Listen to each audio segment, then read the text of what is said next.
नमस्कार साथियों, उम्मीद करता हूँ आप सब बढ़िया होंगे, मस्त होंगे। साथियों, हम सॉल्व कर रहे हैं क्लास 12th केमिस्ट्री की क्वेश्चन बैंक और उसमें आज हम सॉल्व करेंगे चैप्टर 4 या यूनिट 4 रासायनिक बल गति की क्वेश्चन बैंक सॉल्व करेंगे। कुछ बच्चों के मेरे पास कमेंट्स आ रहे थे कि सर जो है हमें लॉन्ग आंसर वगैरह सब करवाइए, तो मैं उन सभी से कहना चाहता हूँ कि सभी कुछ करवा रहा हूँ। मैं टोटल वर्ड टू वर्ड सारे क्वेश्चन में सॉल्व करवा रहा हूँ, जिसमें एमसीक्यूज आ गए, फिल इन द ब्लैंक आ गए, सही जोड़ियाँ आ गए, वन वर्ड वाले क्वेश्चन आ गए और इसके अलावा जो भी यूनिट में 2 नंबर या 3 नंबर के जो भी क्वेश्चन होंगे वो भी मैं सभी सॉल्व करवा रहा हूँ अकॉर्डिंग टू ब्लूप्रिंट की बेस पर। जैसे कि आपका जो है रासायनिक बल गति की ये 5 नंबर का है, तो इसमें 5 नंबर में आपके जो है एक क्वेश्चन जो है पूछा जाएगा,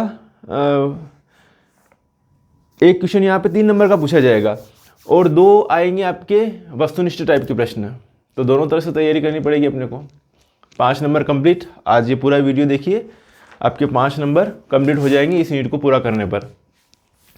तो बात करें रासायनिक बल गतिकी में, पहला क्वेश्चन हाजिर है आपका विथ एक्सप्लेनेशन की। आपको सारी चीज़ें बताई जा रही है ताकि आप जब एग्जाम में देने जाओ तो वहाँ पर मेमोराइज रहे वो चीज़ें। ठीक है, चलिए उठ जाइए, अब जाग जाइए, परीक्षा पास में आ गई है। किसी अभिक्रिया का वेग अभिकारक की प्रकृति के साथ जैसे जैसे कोई भी अभिक्रिया संपन्न होती है, कुल मिला के ये कह सकते हैं कि जैसे जैसे अभिक्रिया संपन्न होती है तो अभिकारक की सांद्रता में क्या होती है, कमी। अभिकारक की सांद्रता में कमी और उत्पाद की सांद्रता धीरे धीरे क्या होती जाती है, बढ़ती जाती है। तो जब स्टार्टिंग में बात करें तो अभिकारक की सांद्रता क्या होती है, अधिक रहती है। तो अभिक्रिया का वेग डिपेंड करेगा अभिकारक की सांद्रता के ऊपर। तो सांद्रता में क्या हो रही है, कमी हो रही है, तो वेग क्या होगा, धीरे धीरे क्या होता जाएगा, घटता जाता है। किसी अभिक्रिया का वेग अभिकारक की प्रकृति के साथ क्या होता है, घटता है। बी वाला ऑप्शन जो है इसका सही होगा बेटा। आगे बढ़े। निम्न में से वह कारक जिस पर शून्य कोटि की अभिक्रिया दर स्वतंत्र है। ठीक है, तो शून्य कोटि की अभिक्रिया ऐसी अभिक्रिया जिसका अभिकारक के सांद्रण पर कोई इफेक्ट नहीं पड़ता है।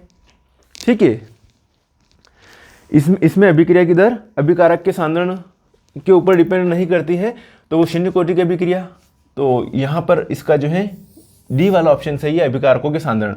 निम्न में से वह कारक जिस पर शून्य कोटि की अभिक्रिया दर स्वतंत्र है, अभिकारकों के सांद्रण का कोई फर्क नहीं पड़ रहा है इस पर। ठीक है, अभिक्रिया का ताप अभिक्रिया का ताप, अभिक्रिया का सांद्रण, उत्पादों का सांद्रण नहीं, अभिकारकों के सांद्रण का कोई फर्क नहीं पड़ रहा है। निम्न में से वह कारक जिस पर शून्य कोटि की अभिक्रिया दर स्वतंत्र है। आपके सामने थर्ड वाला क्वेश्चन हाजिर है। प्रथम कोटि की अभिक्रिया का विशिष्ट दर स्थिरांक किस पर निर्भर करता है। तो प्रथम कोटि की अभिक्रिया का विशिष्ट दर स्थिरांक जो होता है वो डिपेंड करेगा बेटा जी टेम्परेचर पर। किस पर, टेम्परेचर पर डिपेंड करेगा। अब है आपके सामने क्वेश्चन हाजिर, शून्य कोटि की अभिक्रिया के लिए वेग स्थिरांक की इकाई। ध्यान रखना, शून्य कोटि की अभिक्रिया हो, प्रथम कोटि की अभिक्रिया हो, द्वितीय कोटि की अभिक्रिया हो या तृतीय कोटि की अभिक्रिया हो, इनके वेग स्थिरांक की इकाई से रिलेटेड एक क्वेश्चन बनता ही बनता है। तो इसका जो है सबसे सिंपल जो है तरीका है निकालने का। अगर मैं कहूँ आपसे कि शून्य कोटि की अभिक्रिया के लिए वेग स्थिरांक का मात्रक निकालिए, तो अभिक्रिया की दर, ध्यान से देखना, कोरा पे पेज हो तो देखता हूँ, चलिए नहीं है।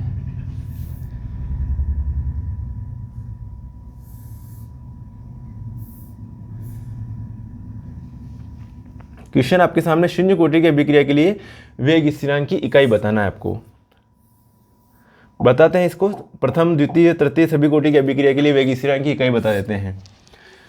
देखो होता क्या है कि अभिक्रिया की दर की जब बात करते हैं, अभिक्रिया की दर दिख तो रहा है, अभिक्रिया की दर की जब हम बात करेंगे तो अभिक्रिया की दर समानुपाती होगी किसके, अलग अलग होती हैं। प्रथम कोटि की अभिक्रिया, शून्य कोटि की अभिक्रिया, द्वितीय कोटि की अभिक्रिया और तृतीय कोटि की अभिक्रिया। तो प्रथम कोटि की अभिक्रिया की जब आप डेफिनेशन लिखोगे तो इसमें अभिक्रिया की दर अभिकारक के सांद्रण के प्रथम घात के समानुपाती होती है। इसमें अभिक्रिया की दर अभिकारक के सांद्रण के प्रथम घात के समानुपाती होती है, तो प्रथम कोटि की अभिक्रिया। द्वितीय कोटि की अभिक्रिया की बात करेंगे तो इसमें अभिक्रिया की दर अभिकारक के सांद्रण के द्वितीय घात के समानुपाती होती है। जब आप तृतीय कोटि की अभिक्रिया की बात करोगे तो इसमें अभिक्रिया की दर अभिकारक के सांद्रण के तृतीय घात के समानुपाती होती है। जब आप शून्य कोटि की अभिक्रिया की बात करोगे तो इसमें अभिक्रिया की दर अभिकारक के सांद्रण के शून्य घात के समानुपाती होती है। तो अभिकारक का सांद्रण को अपन माना कि ए से रिप्रेजेंट कर रहे हैं, तो यहाँ पर क्या लिखा मैंने, शून्य लिखा। मेरी बात सुनना, अब अभिक्रिया की दर को रिप्रेजेंट कर रहे हैं अपन मोल प्रति लीटर प्रति सेकंड, ये इससे रिप्रेजेंट कर रहे हैं। बराबर यहाँ पर समानुपाती का चिन्ह हटाएंगे ए, और यहाँ पर जो है इसके सांद्रण को अपन लिख रहे हैं मोल प्रति लीटर, है ना। क्या लिख रहे हैं अपन, मोल प्रति लीटर। किससे मिटाऊं यार,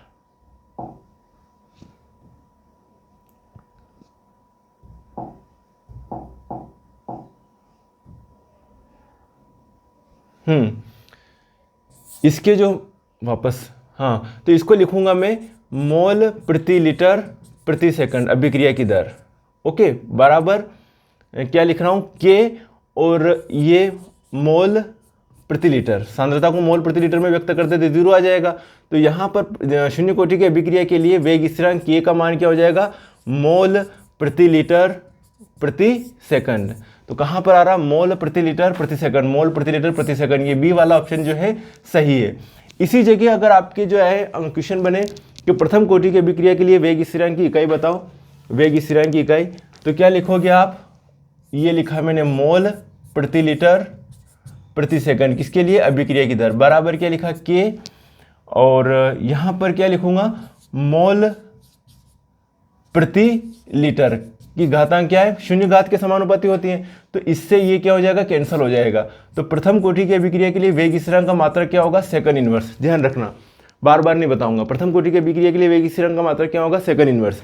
ऐसे ही आपको द्वितीय कोटि की अभिक्रिया के लिए लिखना है, तो ये लिखा मैंने मोल प्रति लीटर प्रति सेकंड बराबर के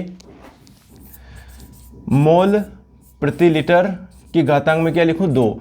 तो 2 से ये 1 कैंसिल हो जाएगा, बच्चेगा क्या यहाँ पर 1, समझना मेरी बात को, बच्चेगा क्या यहाँ पर 1। तो यहाँ पर आ जाएगा के, और यहाँ पर ये नीचे लिख दूंगा ये चीज़ें, ये लिखा मैंने सेकंड, और यहाँ पर क्या लिखूँ, मोल, और नीचे क्या लिख दूँ, लीटर। ठीक है, तो ये अगर इसको ऊपर लिखूंगा मैं तो क्या हो जाएगा, के, मोल ऊपर जाएगा तो मोल इन्वर्स हो जाएगा, और लीटर ऐसे लिखूंगा, और ये हो जाएगा सेकंड इन्वर्स, सेकंड इन्वर्स। ये द्वितीय कोटि की अभिक्रिया के लिए वेग स्थिरांक का मात्रक हो जाएगा। इसी प्रकार से अगर मैं तृतीय कोटि की अभिक्रिया के लिए वेग स्थिरांक का मात्रक निकालूं, तो ध्यान रखना, मोल प्रति लीटर प्रति सेकंड इक्वल के, यहाँ पर लिख रहा हूँ मोल प्रति लीटर की घातांक कितने लिखूँ मैं, 3। तो यहाँ पर ये 1 तो ये है तो कैंसिल हो जाएगा, 2 लिख दिया, बराबर ये लिखा के, इसको लिखूंगा मैं सेकंड, और ये क्या हो जाएगा, मोल की पावर 2, और लीटर की पावर क्या लिखूंगा, 2। तो इसके लिए मात्रक आ जाएगा के mole minus 2, mole minus 2 litre 2, है ना, लीटर 2 और सेकंड इनवर्स, ये मात्रक आ जाएगा। मेरी बात ध्यान से सुनना, ये जो है ये तृतीय कोटि की अभिक्रिया के लिए वेग स्थिरांक का मात्रक है, ये वाला शून्य कोटि की अभिक्रिया के लिए वेग स्थिरांक का मात्रक है। ये जो है आपको मिलेगा किसके लिए, सेकंड इनवर्स, ये प्रथम कोटि की अभिक्रिया के लिए, और ये मिलेगा आपको द्वितीय कोटि की अभिक्रिया के लिए वेग स्थिरांक का मात्रक, याद रखना। चलिए, तो शून्य कोटि की अभिक्रिया के वेग स्थिरांक का मात्रक क्या है, मोल litre inverse second inverse. Clear है। अगला क्वेश्चन आपके सामने हाजिर है, किसी अभिक्रिया का वेग स्थिरांक निम्न में से किस कारक की वृद्धि के साथ बढ़ता है, किस कारक की वृद्धि के साथ जो है बढ़ता है, बताइए। तो किसी अभिक्रिया का वेग जो है निम्न में से किस कारक की वृद्धि के साथ बढ़ता है, तो सभी दाब के साथ भी बढ़ता है, ताप से भी बढ़ता है, और क्रियाकारकों की सांद्रता पे भी बढ़ता है। तो उपरोक्त तो सभी आ जाएगा यहाँ पर। क्रियाकारकों की सांद्रता जैसे बढ़ेगी वैसे अभिक्रिया की दर बढ़ेगी, वेग बढ़ेगा, दाब बढ़ाएंगे गैसीय अभिक्रियाओं में तो भी अभिक्रिया की दर में वृद्धि होगी, टेम्परेचर पर भी, सभी के ऊपर। अगला क्वेश्चन है आपके सामने हाजिर, किसी अभिक्रिया का तापक्रम बढ़ाने पर क्रिया दर अधिक बढ़ जाने का मुख्य कारण है, किसी अभिक्रिया का तापक्रम बढ़ाने पर क्रिया दर अधिक बढ़ जाने का मुख्य कारण है। तो क्या होगा, जैसे टेम्परेचर बढ़ाएंगे वैसे जो अभिकारक के मालिक्यूल में है प्रभावी टक्करों की संख्या अधिक हो जाएगी। तो जितने ज़्यादा जल्दी टक्कर होंगी उतने बॉन्ड टूटेंगे और उतने ही नए बॉन्ड बनेंगे। तो यहाँ पर मैं कहूँ कि टक्करों की प्रभावी संख्या बढ़ जाना, टक्करों की प्रभावी संख्या बढ़ जाती है, इस कारण से अभिक्रिया की दर बढ़ जाती है। क्लियर है? आगे बढ़े, चलिए। किसी अभिक्रिया का वेग क्रियाकारकों की सांद्रता पर निर्भर नहीं करता है। किसी अभिक्रिया का वेग क्रियाकारकों की सांद्रता पर निर्भर नहीं करता। यह अभिक्रिया क्या कहलाती है? अभी बताया था, किसी अभिक्रिया का वेग क्रियाकारकों की सांद्रता के ऊपर डिपेंड नहीं करेगा तो वो शून्य कोटि की होगी। किसी अभिक्रिया के लिए के ए का अभिक्रिया का वेग है ना, ये स्थिरांक है, वेग स्थिरांक, अभिकारक दोनों दे रखे हैं एम और एन, तो इसकी कोटि होगी तो m प्लस एन होगी। कोटि क्या होगी? m प्लस एन होगी इसकी कोटि। m सांद्रताओं के घातांकों का योग, किसी अभिक्रिया का वेग है ना, अभिकारकों की सांद्रताओं के घातांकों के योग के समानुपाती होता है, m प्लस एन होगा। आगे बढ़े। रेडियोधर्मी क्षय क्रिया की अभिक्रिया कोटि होती हैं। रेडियोधर्मी क्षय क्रिया की अभिक्रिया की कोटि, जो भी रेडियोधर्मी अभिक्रिया होती है उनके लिए प्रथम कोटि की अभिक्रिया होती है। कौन सी होती है? प्रथम कोटि। प्रथम कोटि की अभिक्रिया की अर्ध आयुकाल निर्भर करती है किसके ऊपर? क्रियाकारक की सांद्रता पर डिपेंड करेगी, उत्पाद की सांद्रता पर, क्रियाकारकों एवं उत्पाद की सांद्रता पर, क्रियाकारक एवं उत्पाद की सांद्रता दोनों पर नहीं डिपेंड करेगी। प्रथम कोटि की अभिक्रिया का अर्ध आयु है ना, ये अपन इसका डेरिवेशन सॉल्व करते तब पता चलता है कि ये डिपेंड नहीं करती है, क्रियाकारकों एवं उत्पादों दोनों की सांद्रता पर नहीं डिपेंड करती है। रासायनिक अभिक्रिया की दर निर्भर करती है, किसके ऊपर निर्भर करती है? अभिकारकों के सक्रिय द्रव्यमान पर, तो सक्रिय द्रव्यमान आएगा इसमें, अब वाला ऑप्शन सही है। तो ये हो गया आपके एमसीक्यूज कंप्लीट। ओके, समझ में आया? इसको बार बार रिमाइंड करोगे तब जाके एग्जाम में आप सही से लिख पाओगे। और ये तो एमसीक्यूज हैं, आपके पास वीडियोस हैं, कहीं पे बैठे हुए हैं, बैठे बैठे ईयरफोन लगा के, ईयरफोन हमेशा साथ में रखो। अब कहीं पे जा रहे हो ईयरफोन लगा के अपनी मस्ती में रहो, अपनी धुन में रहो। जितना ज़्यादा आप अपनी धुन में रहोगे पढ़ाई की, उतने अच्छे आपके नंबर आएंगे, उतने अच्छे आपके परसेंटेज बनेंगे, है ना। सपनों में भी याद करो। कब तक सोओगे यार? उठो, अब परीक्षा आ गई है। ठीक है, चलिए। प्रथम कोटि की अभिक्रिया के लिए समाकलित दर समीकरण, प्रथम कोटि की अभिक्रिया के लिए समाकलित दर समीकरण क्या होगी? जल्दी से बताइए।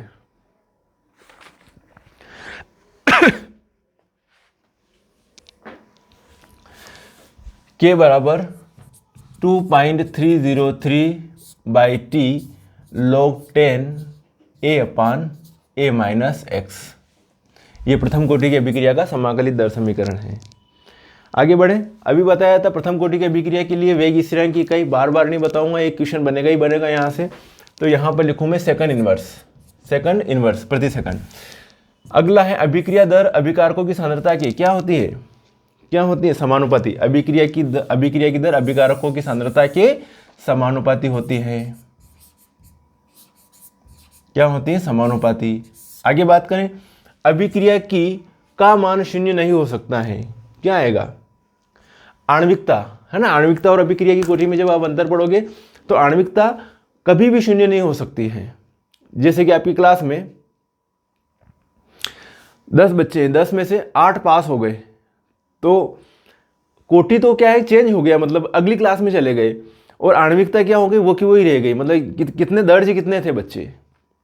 तो ये है कि आणविकता तो होगी, भले पार्टिसिपेट करो या नहीं करो, अभिक्रिया करे या नहीं करे मालिकुल। तो अभिक्रिया की आणविकता का मान शून्य नहीं हो सकता है। एथिल एसीटेट का जल अपघटन कौन सी कोटि की अभिक्रिया भैया? एथिल एसीटेट का जल अपघटन। यहाँ पर 2 मालिक्यूल होते हैं, आभासी एक आणविक अभिक्रिया भी कह सकते हैं इसको, आभासी एक आणविक अभिक्रिया। यह प्रथम कोटि की अभिक्रिया होगी, है ना। प्रथम कोटि की अभिक्रिया या आभासी एक आणविक अभिक्रिया दोनों ही कह सकते हैं। आभासी एक अणु का अभिक्रिया प्रथम कोटि की अभिक्रिया होगी ये। इसमें एथिल एसीटेट का जल अपघटन होता है, तो सिर्फ एथिल एसीटेट की सांद्रता में चेंज होता है। जल इतनी अधिक मात्रा में ले रहे हैं कि उसका अभिक्रिया की सांद्रता के ऊपर कोई इफेक्ट नहीं पड़ रहा है, इसलिए सिर्फ किसको मान रहे हैं अपन? एथिल एसीटेट को मान रहे हैं।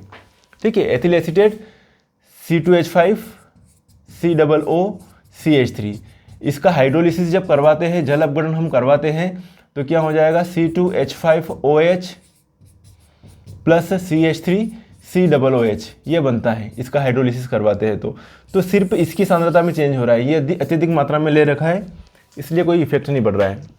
नेक्स्ट है प्रकाश संश्लेषण एक अभिक्रिया है। किस टाइप की अभिक्रिया भैया? प्रकाश संश्लेषण।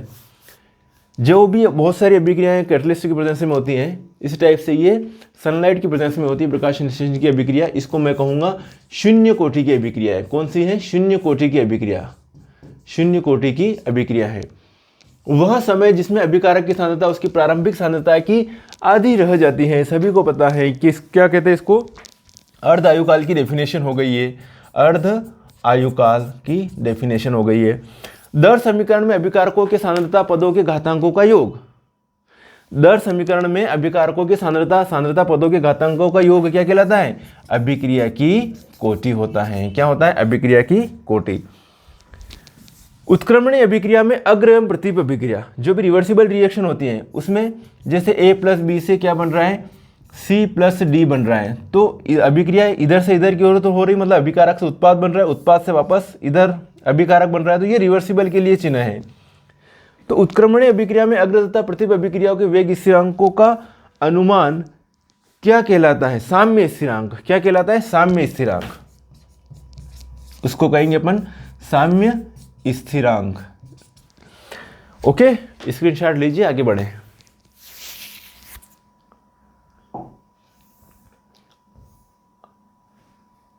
अभिकारकों का या क्रियाफल की सांद्रता अथवा दाब पर निर्भर नहीं करता है। अभिकारक या क्रियाफलन की सांद्रता अथवा दाब पर निर्भर नहीं होती है। इसका क्या आएगा? दर स्थिरांक, है ना। दर स्थिरांक जो होता है अभिकारक या क्रियाफल की सांद्रता अथवा दाब पर निर्भर नहीं होता है। अब जोड़ी मिलाइए। अभी जस्ट अपन ने बात करी थी कि शून्य कोटि की अभिक्रिया, प्रथम कोटि की अभिक्रिया, द्वितीय और तृतीय कोटि की अभिक्रिया के लिए वेग स्थिरांक की इकाई क्या होगी? तो शून्य कोटि की अभिक्रिया के लिए क्या बताया था? मोल प्रति लीटर प्रति सेकंड, तो ये वाला आएगा। प्रथम कोटि की अभिक्रिया के लिए सेकंड इनवर्स आएगा, द्वितीय कोटि की अभिक्रिया के लिए ये आएगा, और तृतीय कोटि की अभिक्रिया के लिए ये आएगा। सेकंड इनवर्स मोल पर लीटर पर सेकंड, मतलब mole litre inverse second inverse, mole -2 litre 2 और सेकंड इनवर्स, इसका आ जाएगा मोल इनवर्स मोल -1 लीटर -1 और सेकंड इनवर्स, है ना, ये आ जाएगा। सॉरी, यहाँ पर गलती करिए, मोल -1 और यहाँ पर लीटर आएगा, सिर्फ लीटर, है ना। मोल इनवर्स लीटर और ये सेकंड इनवर्स ये आएगा, यहाँ पे मोल लीटर इनवर्स नहीं आएगा, प्रिंट मिस्टेक है, ठीक है, टाइपिंग मिस्टेक हो गई है। चलिए आगे बढ़े। चलो बहुत बढ़िया, आगे बढ़ो। आपके सामने हाजिर हैं निम्न प्रश्नों के उत्तर दीजिए। 3 अंक वाले प्रश्न आ गए हैं, तो इनका स्क्रीनशॉट लीजिए। एक एक क्वेश्चन में सॉल्व करवाने जा रहा हूँ, ये मैं एक एक क्वेश्चन सॉल्व करवाने जा रहा हूँ, इनमें से एक एक क्वेश्चन, ठीक है। टॉपिक वाइज करवाऊंगा मैं सारे क्वेश्चन। बढ़े आगे। चलो, अभिक्रिया की दर को प्रभावित करने वाले कारक, पहला क्वेश्चन है ये। अभिक्रिया की दर को प्रभावित करने वाले कारक बताइए।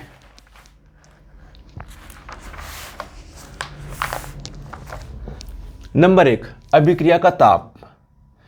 अभिक्रिया का ताप, बेटा जैसे जैसे टेम्परेचर बढ़ेगा वैसे वैसे अभिकारकों के अणुओं के टकराने की संभावना बढ़ जाएगी, टक्करों की संख्या बढ़ जाएगी।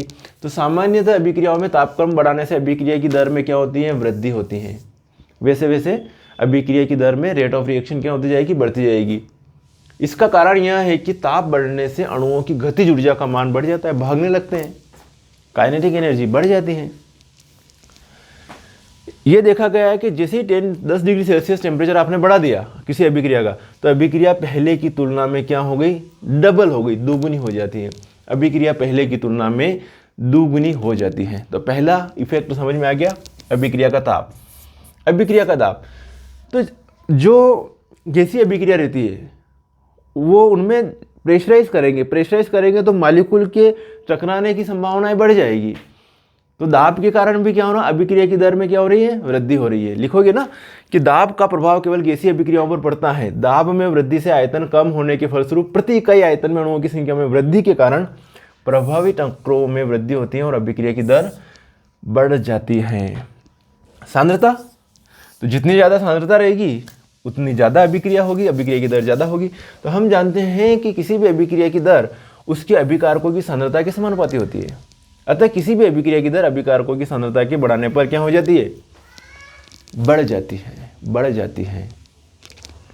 ओके, उत्प्रेरक की उपस्थिति, नॉर्मल बात है, उत्प्रेरक जब भी लेंगे तो कैटलिस्ट की प्रेजेंस में कई सारी रिएक्शन जल्दी संपन्न होती है, कैटलिस्ट की एब्सेंस में अभिक्रिया लेट संपन्न होगी, टाइम लग जाएगा। तो क्या है, इसकी उपस्थिति के कारण भी क्या होगा, कई अभिकारकों की दर उत्प्रेरक की उपस्थिति से बहुत अधिक प्रभावित होती है। उत्प्रेरक की उपस्थिति से अभिक्रिया की सक्रियण ऊर्जा का मान कम हो जाता है, एक्टिवेशन एनर्जी क्या हो जाती है? कम हो जाती है। जैसे कि विदाउट उत्प्रेरक की उपस्थिति में ये हो रहा है, और उत्प्रेरक की उपस्थिति में एक्टिवेशन एनर्जी जो है वो क्या हो रही है? कम हो गई। पहले ये एक्टिवेशन एनर्जी उत्प्रेरक की अनुपस्थिति में, उत्प्रेरक की उपस्थिति में कम हो गई, मतलब रास्ता छोटा हो गया। यहाँ पे ऐसे चल रहे हैं, इधर जल्दी हो जाएगी रिएक्शन, तो सक्रियण ऊर्जा का मान कम हो जाता है, अतः अभिक्रिया की दर में वृद्धि होती है उत्प्रेरक की उपस्थिति में। अभिकारकों की प्रकृति, किसी भी रासायनिक अभिक्रिया में कुछ पुराने बंध टूटते हैं और नए बंध बनते हैं। तो जितने ज़्यादा बंध टूटेंगे और जितने ज़्यादा नए बंध बनेंगे उतनी अभिक्रिया लेट संपन्न होगी, और जितने कम बंध बनेंगे, कम बंध टूटेंगे और उतने ही कम बंध बनेंगे तो अभिक्रिया जल्दी हो गई, ये होगा। तो कई रिएक्शंस में घंटों लगते हैं, कई रिएक्शन तुरंत हो जाती हैं। इसका रीज़न ये है, क्या है कि किसी भी रासायनिक अभिक्रिया में कुछ पुराने बंध टूटते हैं और नए बंध बनते हैं। अतः जिन अभिक्रियाओं में कम बंध टूटेंगे उनकी अभिक्रिया की गति उतनी ही तेज हो जाएगी, जबकि अभिक्रियाओं में अधिक बंध टूटेंगे उनका वेग कम हो जाएगा। जैसे नाइट्रिक ऑक्साइड के ऑक्सीकरण की दर CH4 के ऑक्सीकरण से क्या होती है? अधिक होती है। इसमें कम बंध टूट रहे हैं, इसमें ज़्यादा बंध टूट रहे हैं।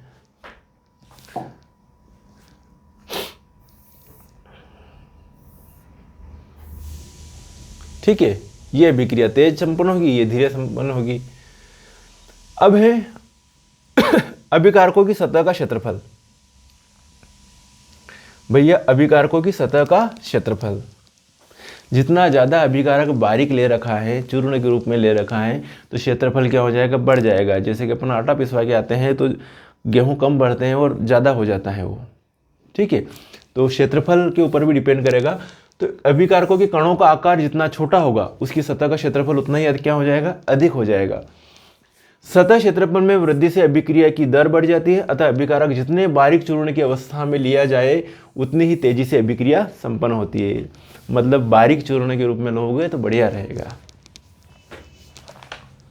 विकिरणों का प्रभाव, कुछ अभिक्रिया जो होती है रेडिएशन के कारण होती है। किसके कारण होती है? रेडिएशन के कारण, विकिरणों के कारण होती हैं, ठीक है। तो वे अभिक्रिया जो प्रकाश या विकिरणों से प्रेरित होती हैं, प्रकाश रासायनिक अभिक्रिया फोटोकेमिकल रिएक्शन से कहलाती हैं। ऐसी अभिक्रिया अधिकांशतः ऊष्मीय अभिक्रियाओं की तुलना में अधिक तेजी से संपन्न होती है। दो तरह से रिएक्शन होती है, एक तो ऊष्मीय और एक कौन सी? प्रकाश रासायनिक अभिक्रिया है। तो प्रकाश रासायनिक अभिक्रिया जो है जल्दी से तेजी से संपन्न होती है ना। सामान्य तो ऊष्मीय अभिक्रियाओं की तुलना में अधिक तेजी से संपन्न होती है। कौन सी? जो रेडिएशन वाली है, विकिरण वाली है या फोटोकेमिकल रिएक्शंस हैं। इसका कारण यह है कि इन अभिक्रियाओं में फोटॉन मतलब hν, फोटॉन अपनी समस्त ऊर्जा अणुओं को उत्तेजित होने के लिए दे देते हैं, जिससे कि अणु शीघ्रता से क्या हो जाता है? एक्टिव हो जाता है, सक्रिय हो जाता है और उत्पाद बना लेता है। जैसे कि एग्जाम्पल के तौर पर मैं आपको बताऊं कि दो रिएक्शन है ये, एक तो ये सूर्य के प्रकाश मतलब फोटॉन की प्रेजेंस में हो रही है, अत्यधिक तीव्र होगी। ये अंधेरे में रिएक्शन हो रही है, H2+Cl2 2HCl बन रहा है, ये अत्यंत मंद होगी। समझ में आया? आगे बढ़े बेटा, क्लियर? जय हो। वेरी इंपॉर्टेंट क्वेश्चन है ये। द्रव्यानुपाती क्रिया का नियम क्या है? क्लास 11 में भी पढ़ा होगा आपने। द्रव्यानुपाती क्रिया का नियम, किसी अभिक्रिया का वेग अभिकारकों की सक्रिय मात्राओं के गुणनफल के समानुपाती होता है।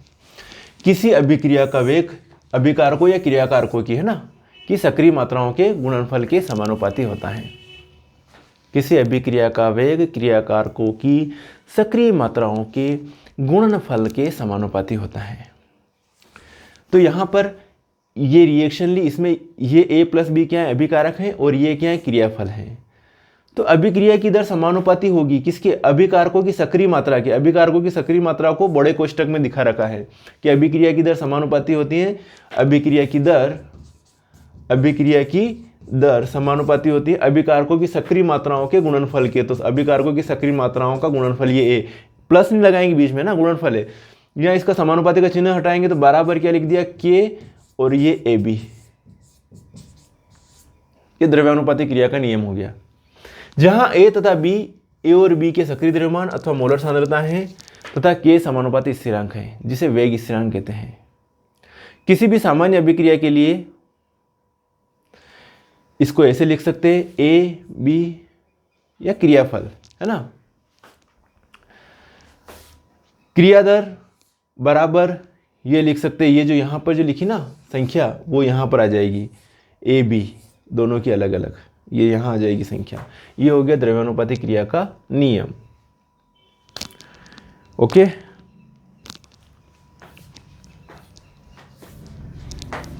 अभिक्रिया की दर अभिकारकों की सक्रिय मात्राओं के गुणनफल के समानुपाती होती है। चलो आगे बात करें। एक है वेग नियम। क्या होता है, तो अभिक्रिया वेग का क्रियाकारकों की सांद्रता के पदों में निरूपण। अभिक्रिया वेग का क्रियाकारकों की सांद्रता के पदों में निरूपण कहलाता है वेग नियम। अब है प्रथम कोटि की अभिक्रिया। प्रथम कोटि की अभिक्रिया से क्या समझते हो, एग्जाम्पल भी देना है आपको। प्रथम कोटि की अभिक्रिया और इसका एग्जाम्पल देंगे। प्रथम कोटि की अभिक्रिया क्या है, इसका एग्जाम्पल से बताइए।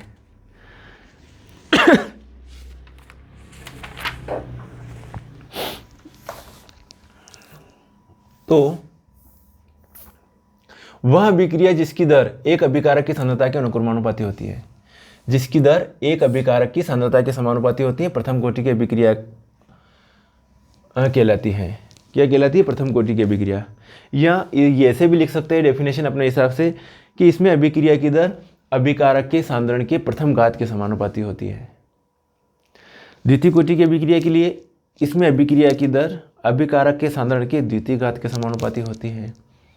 जब तृतीय कोटि की अभिक्रिया की बात करोगे तो इसमें अभिक्रिया की दर अभिकारक के सांद्रण के तृतीय घात के समानुपाती होती है। शून्य कोटि की अभिक्रिया, इसमें अभिक्रिया की दर अभिकारक के सांद्रण के शून्य घात के समानुपाती होती है। ऐसे भी लिखो तो भी कोई दिक्कत नहीं है। वहाँ अभिक्रिया जिसकी दर एक अभिकारक की सांद्रता के अनुक्रमानुपाती होती है, प्रथम कोटि की अभिक्रिया कहलाते हैं। प्रथम कोटि की अभिक्रिया का समीकरण ए क्या हो रहा है, उत्पाद बन रहा है, तो अभिक्रिया की दर ये लिख देंगे द्रव्यानुपाती क्रिया के नियम से। जहाँ ए अभिकारक है तथा के दर या वेग स्थिरांक है। प्रथम कोटि की अभिक्रिया की दर स्थिरांक की इकाई क्या होती है, क्या होता है, समय inverse, second inverse, time inverse, जो भी लिखना हो, मिनट इनवर्स, सभी कुछ लिख सकते हैं। प्रथम कोटि की अभिक्रिया का एक एग्जाम्पल दे रखा है, अमोनियम नाइट्रेट का विघटन। NH4NO2 का विघटन हो रहा है N2+2H2O में। अभिक्रिया की दर बराबर dx/dt, इसके समान ये यहाँ लिख दी, बराबर K NH4NO2। प्रथम अभिक्रिया की कोटि क्या हो जाएगी, प्रथम कोटि की हो जाएगी। मेरी बात समझे आप, नहीं समझे समझ जाओगे, ठीक है। या फिर और एग्जाम्पल भी ले सकते हैं, जैसे कि ये लिखा मैंने प्रथम कोटि की अभिक्रिया के लिए, ये PCl5 और PCl5 से क्या बन रहा है, PCl3 प्लस ये लिखा मैंने Cl2। तो अभिक्रिया की दर समानुपाती होगी किसके, PCl5। और PCl5 एक ही ले रखा था, एक लिखो या नहीं लिखो कोई फर्क नहीं पड़ रहा है, एक लिख दिया आप लोगों ने। तो यहाँ अभिक्रिया की दर बराबर क्या हो जाएगा, K PCl5। क्लियर है। तो अभिक्रिया की कोटि क्या हो जाएगी, अभिक्रिया की कोटि क्या होगी इसकी, 1, ठीक है। या इसको अभिक्रिया की दर की जगह ये भी लिख सकते माइनस dx/dt। चलो आगे बढ़े। वेरी वेरी इंपॉर्टेंट क्वेश्चन है ये, छप रहा है, इस टाइप के क्वेश्चन छप जाते हैं।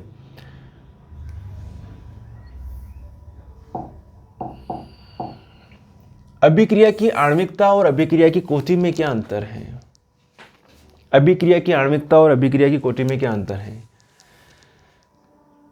तो अभिक्रिया किसी प्रारंभिक पद में भाग लेने वाले कुल अणुओं की संख्या, कितने अणु भाग ले रहे हैं, वो अभिक्रिया की क्या हो जाएगी? आणविकता हो जाएगी। जैसे कि मैं कहूँ कि यहाँ पर कई सारी रिएक्शंस होती है, जैसे यहाँ पे लिखा मैंने C12H22O11 प्लस H2O, इसका जल अपघटन हो रहा है, ये हो रहा है C6H12O6 प्लस C6H12O6। यहाँ आणविकता तो 2 है, लेकिन अभिक्रिया की कोटि क्या है? यहाँ पर 1 है, क्योंकि इसी की सांद्रता में परिवर्तन हो रहा है। कई रिएक्शंस होती है, जैसे यहाँ पर जैसे ये लिखा मैंने PCl5 से PCl3 प्लस Cl2, तो यहाँ पर आणविकता भी 1 है, अभिक्रिया की कोटि भी 1 है, लेकिन जरूरी नहीं कि सभी जगह ऐसी कंडीशन बने। तो यहाँ पर किसी अभिक्रिया के किसी प्रारंभिक पद में भाग लेने वाले कुल अणुओं की संख्या को क्या कह दिया अपनों ने? अभिक्रिया की आणविकता कह दिया। अभिक्रिया की कोटि किसे कहते हैं? कि अभिक्रिया में भाग लेने वाले उन अणुओं की संख्या जिनकी सांद्रता परिवर्तित हो रही है, जिनका सांद्रण परिवर्तन होता है, उसे हम क्या कहेंगे? अभिक्रिया की कोटि कहेंगे। उसे हम कहेंगे अभिक्रिया की कोटि। क्लियर? यह सैद्धांतिक पद है, इसको कोई लेना देना नहीं है कि कितने अणु या कितने अभिकारक के अणु उत्पाद में कन्वर्ट होंगे। भैया आ गए ना, बैठ गए ना क्लास में, ठीक है, पढ़ो या नहीं पढ़ो तुम्हारी मर्जी।